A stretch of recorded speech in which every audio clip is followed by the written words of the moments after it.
Hi hello friends. So ನಾನಿವತ್ತು ಹೊಸ ರೆಸಿಪಿಯೊಂದಿಗೆ ನಾನು ನಿಮ್ಮನ್ನು ಭೇಟಿ ಆಗ್ತಾ ಇದ್ದೀನಿ. ಸೊ ನಾನಿವತ್ತು ಹೊಸದಾಗಿ ಮಾಡ್ತಕ್ಕಂಥ ರೆಸಿಪಿ ಯಾವುದಪ್ಪ ಅಂದರೆ, ಇವತ್ತು ಎಲ್ಲ ತರಕಾರಿನೂ ಯೂಸ್ ಮಾಡಿಬಿಟ್ಟು ವೆಜ್ ಫ್ರೈಡ್ ರೈಸ್ ಮಾಡ್ತಾಯಿದ್ದೀನಿ. ತುಂಬ ಈಸಿ. ಅನ್ನ ಒಂದು ಮಾಡ್ಕೊಂಬಿಟ್ರೆ ಇದು ವಿತಿನ್ 10 ಮಿನಿಟ್ಸ್ ಒಳಗಡೆ ಈ ರೈಸ್ ಆಗೋಗುತ್ತೆ. ಮಕ್ಕಳಿಗೆಲ್ಲ ಇಷ್ಟ ಆಗುತ್ತೆ, ತರಕಾರಿನೂ ಇರುತ್ತೆ, ತುಂಬ ಟೇಸ್ಟಾಗಿರುತ್ತೆ. ಓಕೆ ಫ್ರೆಂಡ್ಸ್, ಇದು ಮಾಡೋ ಮೆಥಡ್ ಏನಿಗೆ ಅಂದರೆ, ಫಸ್ಟು ಏನೆಲ್ಲ ಇಂಗ್ರೀಡಿಯೆಂಟ್ಸ್ ತೊಗೊಂಡಿನಿ ಅಂತ ಹೇಳ್ಬಿಡ್ತೀನಿ. ಓಕೆ, ಸ್ವಲ್ಪ ಬೀನ್ಸ್ನ ಸಣ್ಣದಾಗಿ ಹೆಚ್ಕೊಂಡಿದ್ದೀನಿ, ಮತ್ತು ಒಂದು 10 ಇರ್ಬೋದು ಬೀನ್ಸು, ಒಂದು ಕ್ಯಾರೆಟ್ ಸಣ್ಣದಾಗಿ ಹೆಚ್ಕೊಂಡಿದ್ದೀನಿ. ಸೊ ನಿಮಗೆ ತರಕಾರಿ ಮೆಜರ್ಮೆಂಟ್ ಎಷ್ಟು ಬೇಕೋ ಜಾಸ್ತಿ ಬೇಕಾದರೆ ಇದು ಸ್ವಲ್ಪ ಹಾಕ್ಕೊಳ್ಳಿ. ಇಲ್ಲಿ ನಾನು 4 ಜನಕ್ಕೆ ಆಗೋಷ್ಟು ಮಾಡ್ತಾ ಇರೋದು. ಸೊ ಮತ್ತು ಇಲ್ಲಿ ಹಾಫ್ ಕ್ಯಾಪ್ಸಿಕಮ್ನ ಸಣ್ಣದಾಗಿ ಹೆಚ್ಕೊಂಡಿದ್ದೀನಿ, ಒಂದು ಹಸಿಮೆಣ್ಸಿನ್ಕಾಯಿ ತೊಗೊಂಡಿದ್ದೀನಿ, ಒಂದು ಸಣ್ಣದಾಗಿ ಈರುಳ್ಳಿ ಹೆಚ್ಕೊಂಡಿದ್ದೀನಿ, ಒಂದು ಸ್ಪೂನು ಪೆಪ್ಪರ್ ತೊಗೊಂಡಿದ್ದೀನಿ, ಮತ್ತು ಇಲ್ಲಿ ಬೆಳ್ಳುಳ್ಳಿನ ಸಣ್ಣದಾಗಿ ಹೆಚ್ಕೊಂಡಿದ್ದೀನಿ, ಒಂದು ಸಣ್ಣದೊಂದು ಗಡ್ಡೆ, ಒಂದು ಸ್ವಲ್ಪ ಒಂದು ಅರ್ಧ ಇಂಚಷ್ಟು ಶುಂಠಿನ ಸಣ್ಣದಾಗಿ ಹೆಚ್ಕೊಂಡಿದ್ದೀನಿ. ನಾನಿಲ್ಲಿ ಸಬಾಕ್ಸಿ ಸೊಪ್ಪು ಯೂಸ್ ಮಾಡ್ತಾಯಿದ್ದೀನಿ, ಚೆನ್ನಾಗಿರುತ್ತೆ ಫ್ಲೇವರು. ಓಕೆ, ಸಣ್ಣದಾಗಿ ಸಬಾಕ್ಸಿ ಸೊಪ್ಪು ಹೆಚ್ಕೊಂಡಿದ್ದೀನಿ ಇಲ್ಲಿ, ಮತ್ತು ಕೊತ್ತಂಬರಿ ಇದೆ. ಓಕೆ ಫ್ರೆಂಡ್ಸ್, ಸ್ಟಾರ್ಟ್ ಮಾಡೋಣ. ಇಲ್ಲಿ 2 ದೊಡ್ಡ ಟೇಬಲ್ ಸ್ಪೂನು ಆಯಿಲ್ ಆಲ್ರೆಡಿ ಹಾಕ್ಕೊಂಡಿದ್ದೀನಿ ಬಾಣಲಿಗೆ. ಓಕೆ ಫ್ರೆಂಡ್ಸ್, ಆಯಿಲು ಬಿಸಿಯಾಗಿದೆ. ಓಕೆ, ಇದಕ್ಕೆ ನಾನು ಫಸ್ಟು ಏನು ಹಾಕ್ತಿದ್ದೀನಿ ಅಂದರೆ, ಶುಂಠಿ ಬೆಳ್ಳುಳ್ಳಿ ತೊಗೊಂಡಿದ್ದೆ ಅಲ್ವಾ, ಇದನ್ನು ಚೆನ್ನಾಗಿ ಆಯಿಲಲ್ಲಿ ಫಸ್ಟು ಫ್ರೈ ಮಾಡೋಣ. ಇದರಲ್ಲಿ ಯಾವ ತರಕಾರಿನೂ ಫುಲ್ ಬಾಯ್ಲ್ಡ್ ಮಾಡೋಂಗಿಲ್ಲ, ಹಾಫ್ ಇದ್ರೇ ಚೆನ್ನಾಗಿರುತ್ತೆ ಫ್ರೈಡ್ ರೈಸಲ್ಲಿ. ತರಕಾರಿ ಸ್ವಲ್ಪ ಅರ್ಧ ಬೆಂದಿದ್ರೇ ಚೆನ್ನಾಗಿರುತ್ತೆ ರೈಸಲ್ಲಿ. ಓಕೆ, ತರಕಾರಿ ತೊಗೊಂಡಿದ್ದೆ ಅಲ್ವಾ, ಬೀನ್ಸ್ ಹಾಕೋಣ, ಕ್ಯಾರೆಟ್ ಸ್ವಲ್ಪ ಫ್ರೈ ಮಾಡೋಣ ಫಸ್ಟು. ಓಕೆ ಫ್ರೆಂಡ್ಸ್, ನೋಡಿ ಈರುಳ್ಳಿ ಕ್ಯಾಪ್ಸಿಕಮ್ ತೊಗೊಂಡಿದ್ದಲ್ವ ಅದನ್ನು ಹಾಕ್ಕೊಳ್ತಾ ಇದ್ದೀನಿ.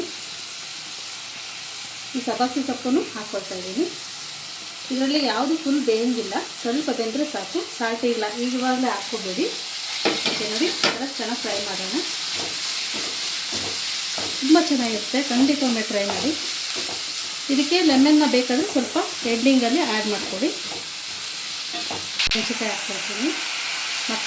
ನಮ್ಮ ಮನೆಯಲ್ಲಿ ಮಕ್ಕಳು ಖಾರ ತಿನ್ನಲ್ಲ, ಹಾಗಾಗಿ ಬೆಳ್ಳುಳ್ಳಿ ಅದು ಹಾಕಿರ್ತೀವಲ್ಲ ಅದರಲ್ಲೇ ಖಾರ ಅಂಶ ಇರುತ್ತೆ, ಅದಕ್ಕೆ ಒಂದೇ ಒಂದು ಮೆಣಸಿನ್ಕಾಯಿ ಹಾಕ್ಕೊಳ್ತಾ ಇದ್ದೀನಿ. ಸೊ ನಿಮಗೆ ಖಾರ ಇನ್ನೂ ಜಾಸ್ತಿ ಬೇಕು ಅಂದರೆ ಖಾರ ನೋಡಿಕೊಂಡು ಮೆಣಸಿನ್ಕಾಯಿನ ಹಾಕ್ಕೊಳ್ಳಿ.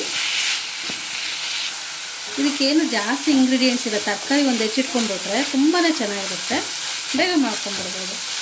ಸೊ ಇದಕ್ಕೀಗ ನಾನು ಉಪ್ಪನ್ನ ರುಚಿಗೆ ತಕ್ಕಷ್ಟು ಆಲ್ರೆಡಿ ಅನ್ನ ಮಾಡಿಟ್ಕೊಂಡಿದ್ದೀನಿ. ಸೊ ನಾನು ಸ್ವಲ್ಪ ಜಾಸ್ತಿ ಉದುದ್ರೆ ಬಿಡಿ ಬಿಡಿಯಾಗಿ ಮಾಡಿಲ್ಲ, ಯಾಕೆಂದರೆ ಮಕ್ಕಳು ತಿನ್ನೋದು, ಹಾಗಾಗಿ ಸ್ವಲ್ಪ ಇದೆ ಮೀಡಿಯಮಾಗಿ. ಸೊ ನೀವು ಸ್ವಲ್ಪ ಗಟ್ಟಿಗೆ ಬೇಕಾದರೆ ರೈಸ್ನ ಮಾಡ್ಕೊಳ್ಳಿ. ಇದಕ್ಕೂ ಸಾಲ್ಟ್ ಹಾಕಿರ್ತೀವಿ, ಸೊ ನೋಡಿಕೊಂಡು ಇದಕ್ಕೆ ಸಾಲ್ಟನ್ನ ಹಾಕ್ಕೊಳ್ಳಿ ಇದಕ್ಕೆ ಸರಿಯಾಗಿ. ಓಕೆ ಫ್ರೆಂಡ್ಸ್, ರುಚಿಗೆ ತಕ್ಕಷ್ಟು ಉಪ್ಪನ್ನ ಹಾಕೋಣ.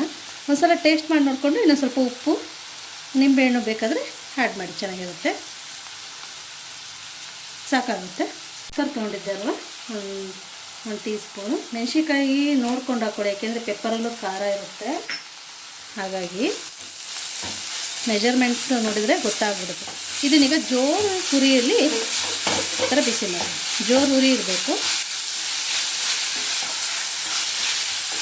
ಈ ಥರ ಜೋರು ಹುರಿ ಇರಲಿ. ಓಕೆ, ಈಗ ನಾನು ಇದಕ್ಕೆ ರೈಸ್ನ ಆ್ಯಡ್ ಮಾಡಿಬಿಡ್ತೀನಿ.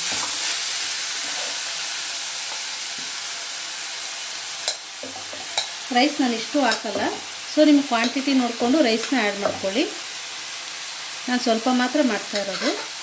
ಓಕೆ, ಇದನ್ನು ಚೆನ್ನಾಗಿ ಮಿಕ್ಸ್ ಮಾಡ್ಕೊಳ್ಳೋಣ. ಹುರಿ ಜೋರಾಗಿರಲಿ, ಅನ್ನ ಚೆನ್ನಾಗಿ ಇದರೊಳಗಡೆ ಬಿಸಿ ಆಗಬೇಕು, ಅರ್ಧ ಬಿಸಿ ಮಾಡಬೇಡಿ, ಇಲ್ಲಾಂದರೆ ಅನ್ನ ಹಾಳಾಗ್ಬಿಡುತ್ತೆ. ಇದು ಚೆನ್ನಾಗಿ ಬಿಸಿ ಆಗಬೇಕು ಅನ್ನ. ಓಕೆ ಫ್ರೆಂಡ್ಸ್, ನೋಡಿ ಇದನ್ನ ಫುಲ್ ಬಿಸಿ ಆಗಬೇಕು, ಚೆನ್ನಾಗಿ ಸ್ವಲ್ಪ ದೊಡ್ಡ ಬಾಣಲಿ ತಗೊಂಡು ಮಾಡ್ಕೊಳ್ಳಿ, ಆವಾಗ ಮಿಕ್ಸ್ ಮಾಡೋಕ್ಕೂ ಚೆನ್ನಾಗಿರುತ್ತೆ. ಎಂಡಿಂಗಲ್ಲಿ ಕೊತ್ತಂಬರಿ ಹಾಕ್ಬಿಡೋಣ. ನೋಡಿ, ವೆಜ್ ಫ್ರೈಡ್ ರೈಸ್ ರೆಡಿ ಆಯಿತು, ತುಂಬ ಚೆನ್ನಾಗಿರುತ್ತೆ. ಸಾಲ್ಟ್ ಅದನ್ನ ಟೇಸ್ಟ್ ನೋಡ್ಬಿಟ್ಟು ಹಾಕ್ಕೊಳ್ಳಿ. ಓಕೆ ಫ್ರೆಂಡ್ಸ್, ನೋಡಿ ಬಿಸಿಯಾದ fried rice ready.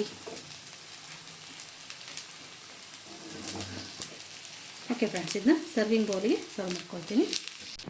Okay friends, ಇದನ್ನು ಸರ್ವ್ ಮಾಡ್ಕೊಳ್ತೀನಿ. ನೋಡಿ, ಬಿಸಿ ಬಿಸಿಯಾದ ವೆಜ್ ಫ್ರೈಡ್ ರೈಸ್ ರೆಡಿ ಆಯಿತು.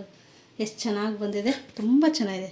ಓಕೆ ಫ್ರೆಂಡ್ಸ್, ನೋಡಿ ಬಿಸಿ ಬಿಸಿಯಾದ ವೆಜ್ ಫ್ರೈಡ್ ರೈಸ್ ಎಷ್ಟು ಬೇಗ ಆಯಿತು. ಅನ್ನವನ್ನು ಮಾಡ್ಕೊಂಡಿದ್ರೆ ತರಕಾರಿ ಎಲ್ಲ ಹೆಚ್ಚಿಟ್ಕೊಂಡು ವಿತಿನ್ 10 ಮಿನಿಟ್ಸಲ್ಲಿ ಇದನ್ನು ಮಾಡ್ಕೊಳ್ಬೋದು. ತುಂಬ ಚೆನ್ನಾಗಿರುತ್ತೆ.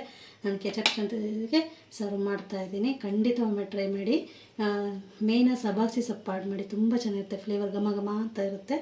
ಓಕೆ ಫ್ರೆಂಡ್ಸ್, ಯಾರೆಲ್ಲ ನಮ್ಮದು ಹೊಸ ಚಾನಲ್ ನೋಡ್ತಾ ಇದ್ದೀರಾ ಪ್ಲೀಸ್ ಸಬ್ಸ್ಕ್ರೈಬ್ ಮಾಡಿ, ಸಪೋರ್ಟ್ ಮಾಡಿ. ಮತ್ತು ಹೊಸ ಹೊಸ ರೆಸಿಪಿ ಹಾಕ್ತಾ ಇರ್ತೀವಿ, ನೋಡ್ತಾ ಇರಿ, ಸಪೋರ್ಟ್ ಮಾಡಿ. ಓಕೆ, ಮತ್ತು ಇದನ್ನು ಟ್ರೈ ಮಾಡಿ ಹೇಗೆ ಬಂತು ಅಂತ ನೀವು ನಮಗೆ ಕಾಮೆಂಟ್ ಮಾಡಿ, ಮತ್ತು ಲೈಕ್ ಮಾಡಿ, ಶೇರ್ ಮಾಡಿ. ಓಕೆ, ಮತ್ತೆ ನೆಕ್ಸ್ಟ್ ಹೊಸ ರೆಸಿಪಿಯಲ್ಲಿ ನಾನು ನಿಮ್ಮನ್ನು ಭೇಟಿ ಆಗ್ತೀನಿ. ಬಾಯ್, ಹ್ಯಾವ್ ಎ ಗುಡ್ ಡೇ.